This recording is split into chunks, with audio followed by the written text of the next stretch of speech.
Today on Locked On Blue Jays, we want to get into some breakout players and players that we want to see more from this upcoming season. You are Locked On Blue Jays, your daily Toronto Blue Jays podcast. Part of the Locked On Podcast Network, your team every day.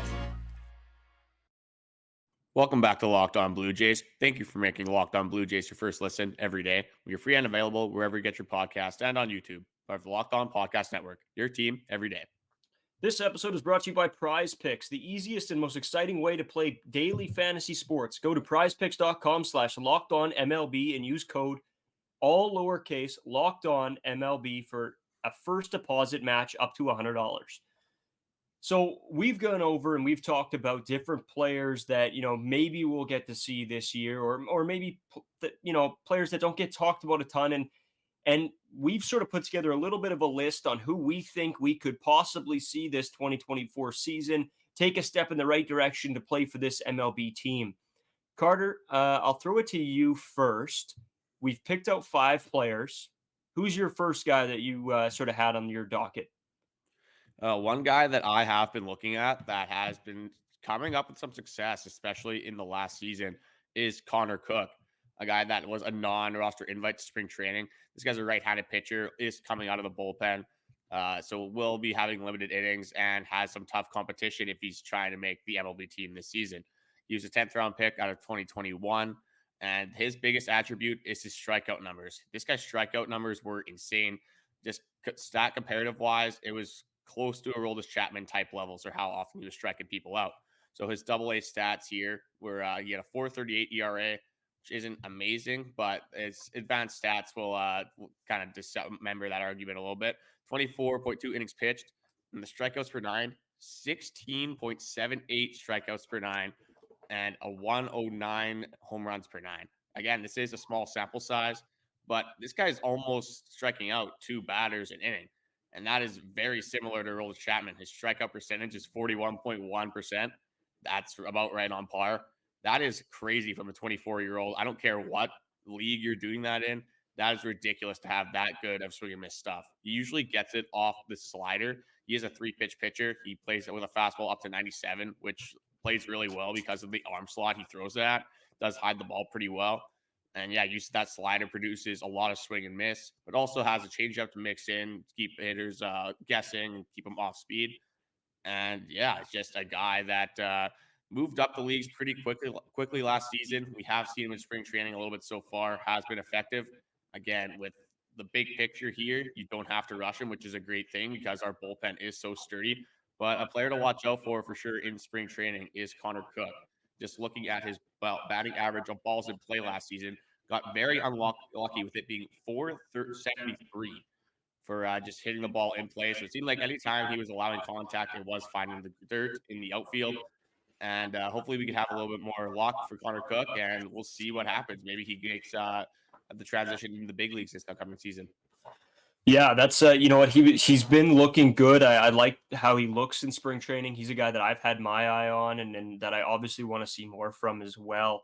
Going into somebody sort of that I really want to see is Aurelvis Martinez, and I think it just comes down to the fact that he's got that pop off the bat. Not a lot of these prospects really have what he has when it comes down to that. And, he's not having the best spring training outing so far. A little bit of frustrating numbers, 12 at-bats, 2 hits, 2 RBI, batting average of 167. So, I mean, in spring training, it's not ideally what you're looking for. But I think he's one of those guys that is going to be a little bit hot and cold, that if when he does get on, a heater, he can really hammer the baseball. Make some moves as we've seen him do in AA and AAA. Of course, he was an international free agent signed by the Blue Jays in 2018. And yeah, I mean, there's been a lot of talks about when we'll see this guy or if we'll see this guy this year. And I think at the end of the day, it's going to come down to what happens around the summer of this season. If we need a guy that can slot in for a few games, Aurelvis Martinez might be a guy that we look at. But other than that, I mean, he's not going to be on this starting roster, but a good prospect to keep your eye on going forward. Yeah, Aurelvis Martinez is only 22 years old, one of the top touted prospects in the Blue Jays system. a second baseman that we do need. There's not a second baseman on this team that is clearly the front runner right now to take the starting role on opening day. And like you said, probably a guy that you don't have to rush into the big leagues because we do have a lot of options. But the upside out of all the second basemen we have on this roster is huge for Robles Martinez. And hopefully we do see him catch fire at some point in the season. And maybe we do see him in August or September help this team down the stretch. Yeah, right. It comes down to one, with injuries, with guys maybe not playing well. As you said, we don't have a for sure second baseman right now. So it could come to the point where it seems like all of our second basemen have gone cold. They need a little bit of a refresh in there. So they bring in Orelvis Martinez just to change things up, give a switch. So that in that scenario, that's where I could see him coming into play. But the numbers themselves aren't unbelievable for him, as that's why the fact that I think he hasn't gotten as many chances so far. But yeah, going forward, we'll definitely see what he can bring to the table. We'll get into your second guy right away, and then we'll take a quick break, and then we'll do our final two here coming up. But who's your second pick? Yeah, I got a guy again, another non-roster invite to spring training. I've been kind of falling in love with these guys. I mean, I mentioned earlier on the podcast this week that Daniel Vogelbach's home run just made me so happy to have Blue Jays baseball back. Another guy that was not a non-invite to spring training. But the guy I have is Damiano Palmigiani. And this is a guy that plays third base, can play second and first base as well. And a guy just that quickly went through the minor league rosters and it quickly got to AAA. So I'm just going to go over his AA and AAA stats because that's mainly where he played last season.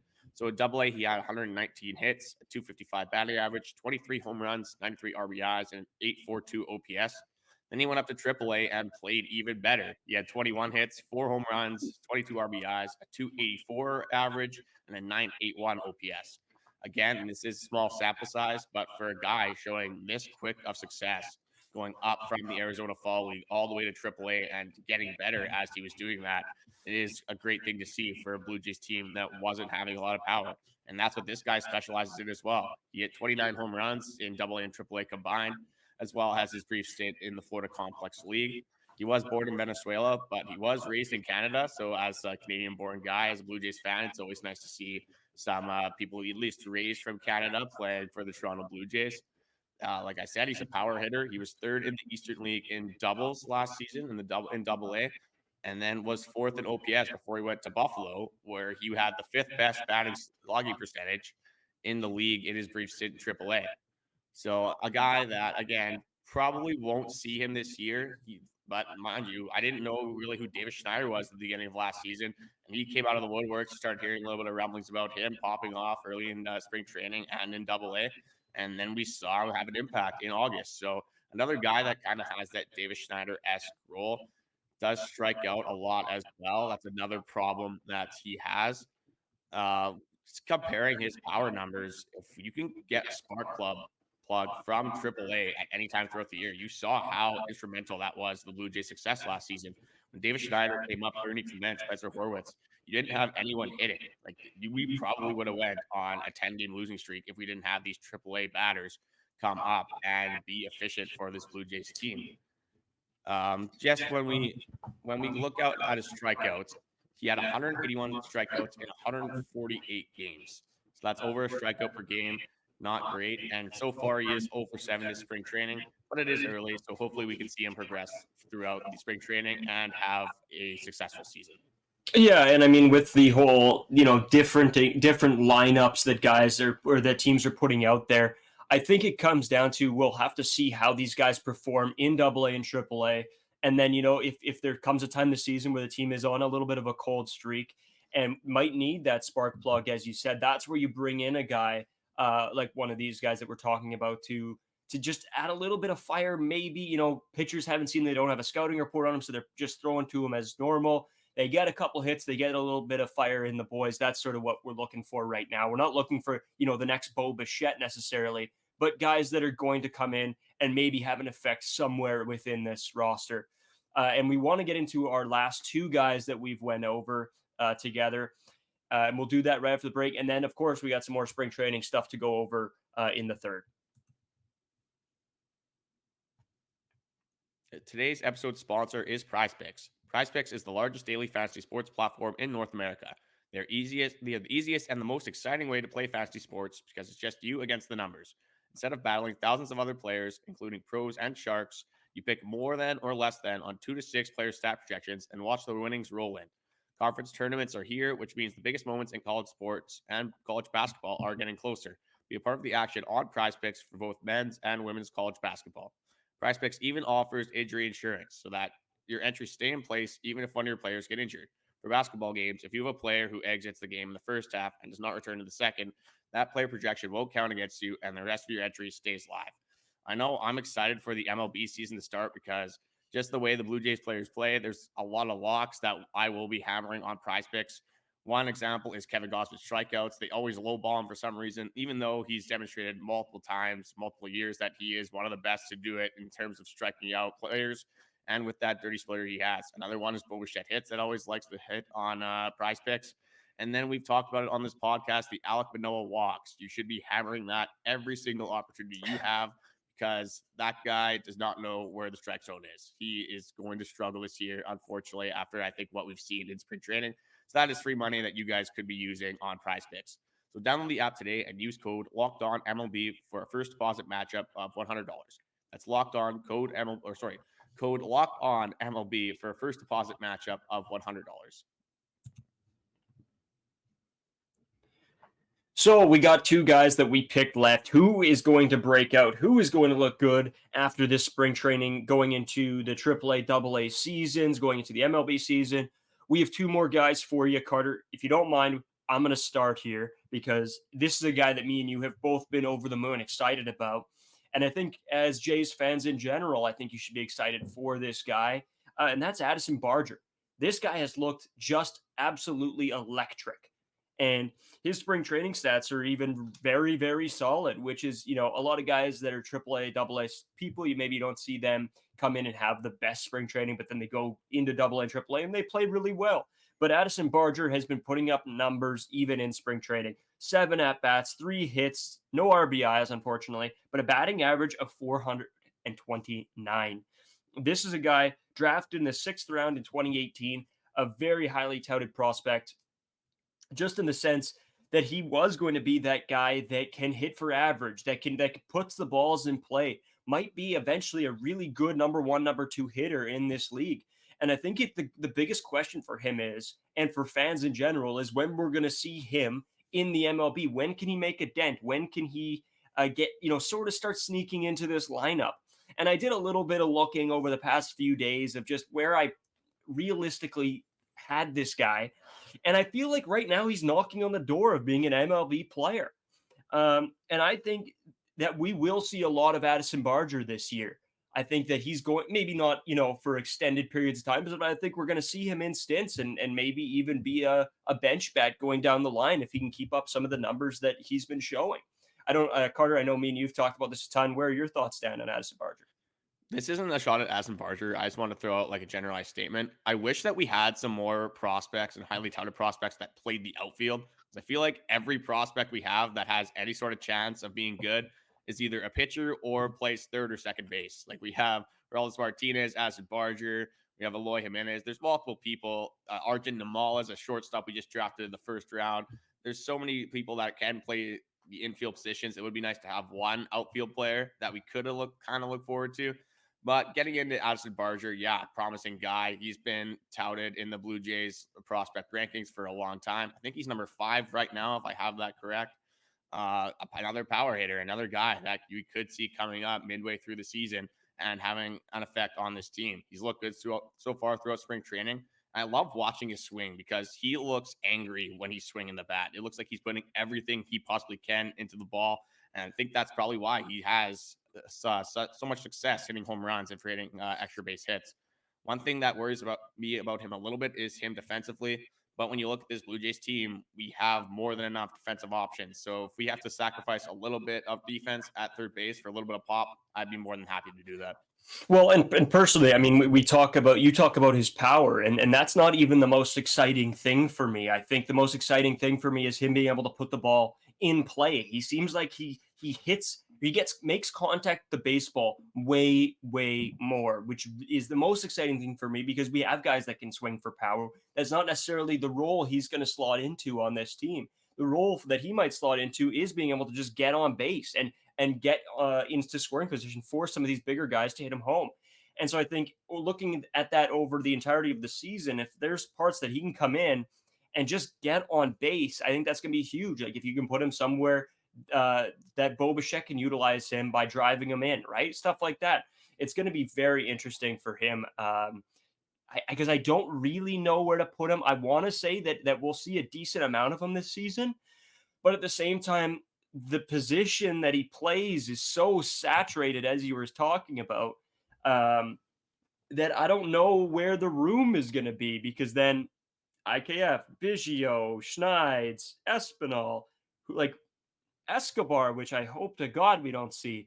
There's a lot of guys that have to move around and not have a good year for a guy like Aurelvis Martinez or Addison Barger to come into, which is you want to see these guys, but you also don't want to prey on the downfall of the guys we do have that can maybe be bigger impacts as well. So he's a very, very interesting watch this season. Keep an eye on him just sort of as we progress through the year this year. But Carter, I want to send it over to you for your last guy. Yeah, I just want to make one more comment about Aurelvis Martinez and Addison Barger. Is that you said this position is so saturated already. There is so many mouths to feed here that you don't want to bring them up like we talk about all this time on the podcast, how they treated David Schneider last season. Puts out all these rookie records, and all of a sudden he's just not in the lineup at all. Yeah. So it's one of those things you'd have to commit on. You'd have to probably DFA somebody. If that's Eduardo Escobar, maybe you see a trade in one of our infielders. But I don't agree with starting his clock unless you're completely like we're kind of in a situation last year where we have no bats. We're not producing any offense. We're in dire need of missing the playoffs. So in that sense, we might have to kind of sacrifice Addison Barger's development to get some instant offense. But in this sense, hopefully that we can kind of just let him work at his own pace and not have a forced hand. If he's raking in AAA, then for sure, bring him up. Why wouldn't we? But if he's kind of struggling down in AAA, we don't want to bring him up too early and ruin his confidence. And I'm just going to get to the last one we have here.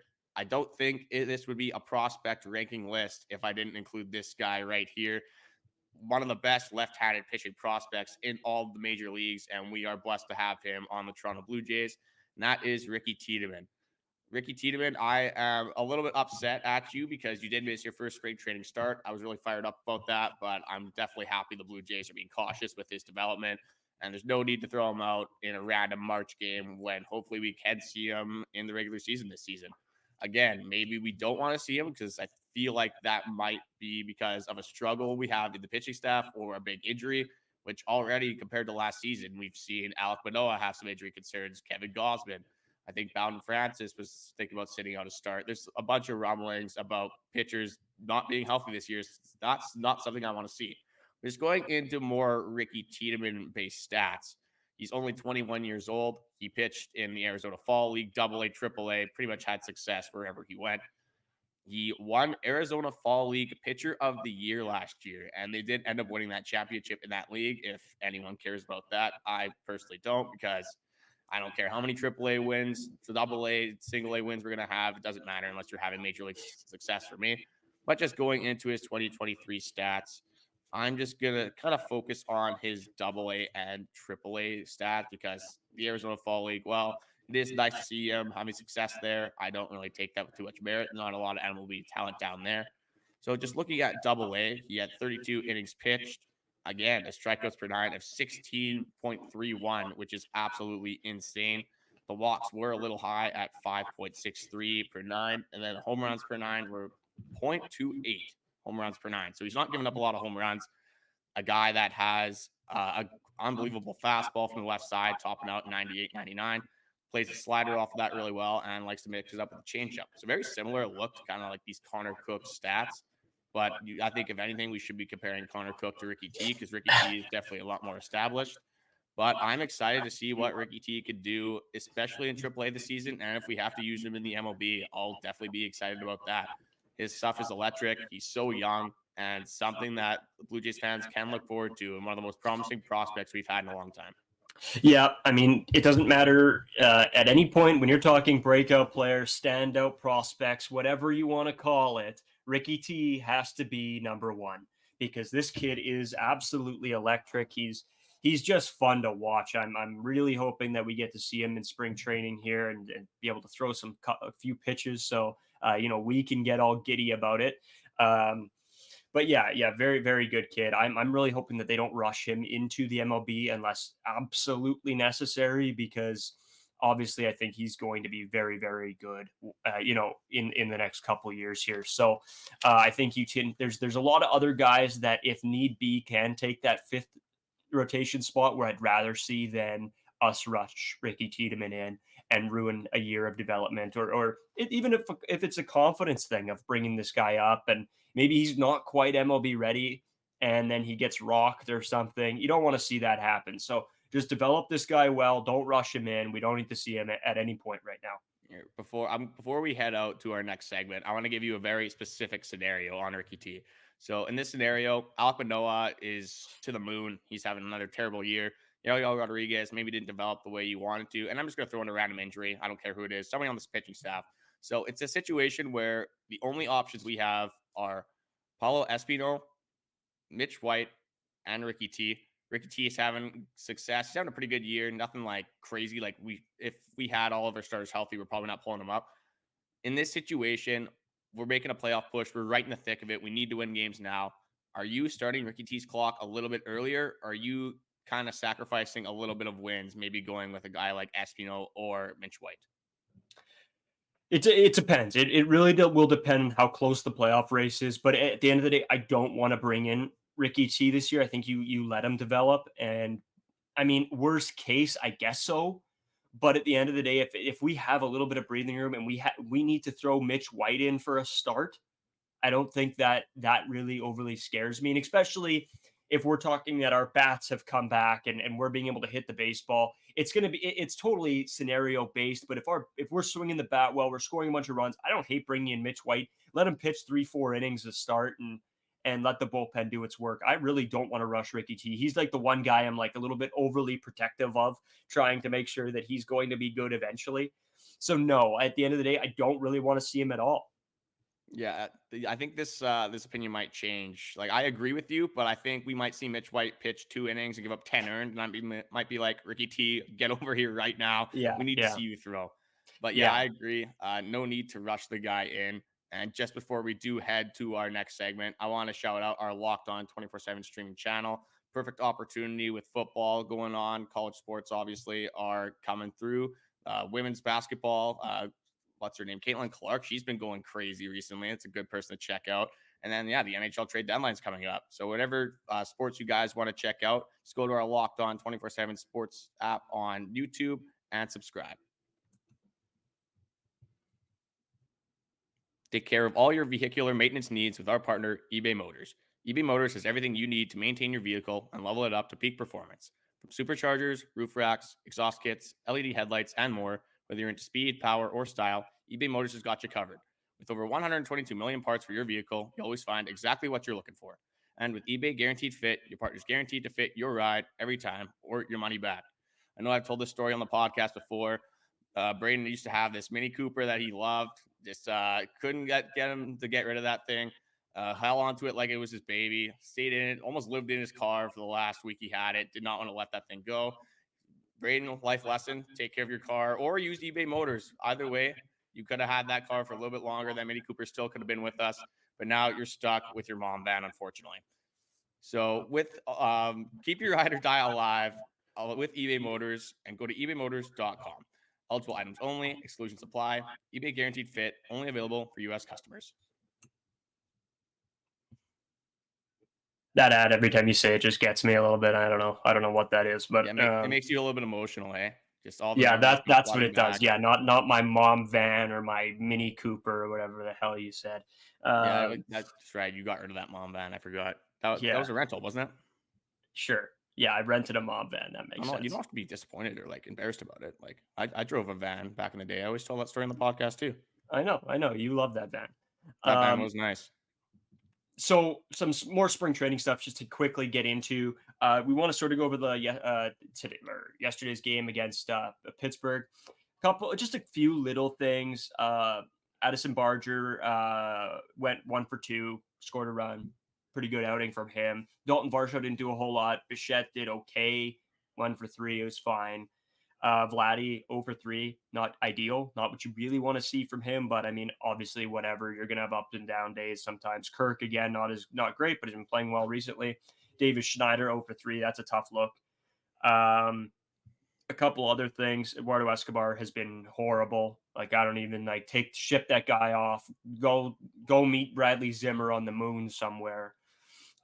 Two guys that I do want to give some flowers to is Jose Berrios for one, because he had an outstanding day.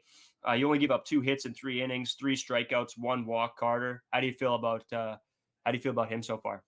It's so nice seeing Jose Berrios just firmly back. There was a little bit of people commenting in the offseason being like, hey, Jose Berrios, he had that bad year, came back, had a great year, but can he be consistent with it again? And he has showed the doubters that 2022 was just, I don't know what happened. I don't think he knows what happened either. He looked so emotional every time that he had a bad performance on the mound because he cared so much about this team. He obviously hated that he would suck too. So it's one of those things that he didn't know what was going on. Maybe it was the fastball. I know a lot of fans on Twitter were being like, hey, you're throwing this fastball too much. And it was a horrible pitch. He cuts it out and he starts having success again. So the correlation is there. Maybe it was the fastball, but it's nice to see Jose Berrios just being that dog again, being one of the best players on this pitching staff. And it's nice to just have him back with the Blue Jays. Yeah, we're gonna need him this year. That's for sure. I mean, there's no doubt about it. We need him to be successful, just like Gosman and Bassitt. We need these guys to be, pretty electric and having good starts for this team to do well this season. Another guy that honestly didn't have a terrible day, it wasn't amazing, but not horrible, was Mitch White. He pitched 3 innings as well, gave up 1 hit, 1 strikeout, 2 walks. Of course, the 1 hit was a home run, so he did give up a run as well. But a pretty decent outing for him today. Yeah, I've been really impressed with Mitch White's velo, actually. I know in his first start, he topped out at 98. Mitch White at 98. Yeah, like I'll take that. I know that he did give up a home run today, and it's a guy that you're hopefully not going to have to rely on at all, to be honest. You don't want to have to use your seventh, maybe even eighth starter on this team. A guy that if you can just see him have success, maybe have a middle relief role with this team once in a while, maybe make the odd spot start when you need it. Honestly, I think one thing that we could get behind is when you look at 2022, you had the Jose Berrios. He started the season, did not pitch well. Alek Manoah last year started the season, didn't pitch well. Screw it. Let's just throw Mitch White in there. One opening day, get it out of here. We just get the curse away from the Blue Jays. If Mitch White Yeah, wants to be bad, sure, go be bad in AAA. Doesn't yeah. matter to me. Don't. Kevin Gosman goes out there and is bad this year. I don't know if I'm going to be able to sleep at night. No, my heart won't be able to take it, I don't think. We need Kevin Gosman. Like I said, we need these guys to be good. We need Vladdy with a bounce back. It's going to be very interesting. Today is an off day for spring training, so nothing going on. The Blue Jays are going to have a little bit of some chill time, at least no game, right? So that'll be all right for the guys, I think. Just a little bit of recuperation for everybody. Be able to hang out, be with all the guys. I think it'll be good for them. We continue on through the rest of the week. We got some cool stuff coming up. We will have a guest. I'm not sure if it's going to be this week or next week. Just join us to talk some Blue Jays baseball, of course. We want to thank you guys for watching. Check out our Twitters, Braden 5 Wasco, Carter first too. Also, make sure you guys check out our TikTok page, Locked On Blue Jays. And as well, I wanted to give a shout out to our Locked On streaming channel on YouTube. And it is now available on Amazon Fire TV in the free Fire TV channels app. Locked On Sports Today is here for you, covering 24/7 top sports stories of the day with local experts on Locked On. Plus, our national shows covering every league. Find Locked On Sports Today, now available on YouTube and on the free Fire TV apps channel. Thanks again for watching. Take it easy, guys.